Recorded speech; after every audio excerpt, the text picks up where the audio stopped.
We're live here, southeast corner of downtown. 19 degrees outside. Feels like it's probably around 5 degrees right now. Cold enough to at least partially freeze this bottle of water in just minutes. Now, got to be honest here. This is just a bottle of water. However, there is a Lubbock community, the Lubbock homeless community, forced to live outdoors, to have to endure these conditions. Fortunately, though, for them, there is another group whose sole purpose is to help them survive the night.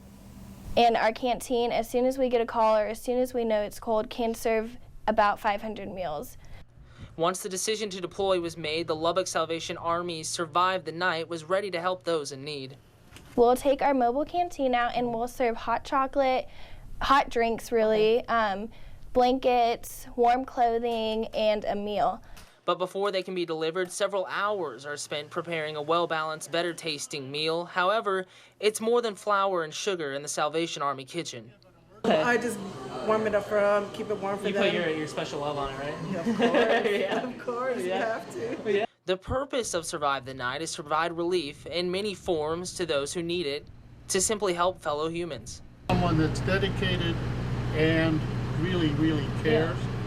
After meals and other supplies are packed, the truck, complete with coffee makers, counter space, a fridge, and even a stove, leaves the Salvation Army building to make several stops in downtown Lubbock.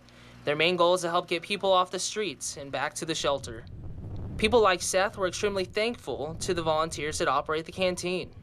Just going to wrap up in some blankets over there where I was, but they gave me the option to come over here and stay, and I definitely take that. Others were in more dire circumstances. To these people, especially Crystal, who is pregnant, the Survive the Night canteen can mean the difference between life and death. It means a lot. They bring you food, they bring you blankets, socks, everything you need to try to stay warm. So, would it be a stretch to say that this, in certain days, this truck could mean the difference between Life and death.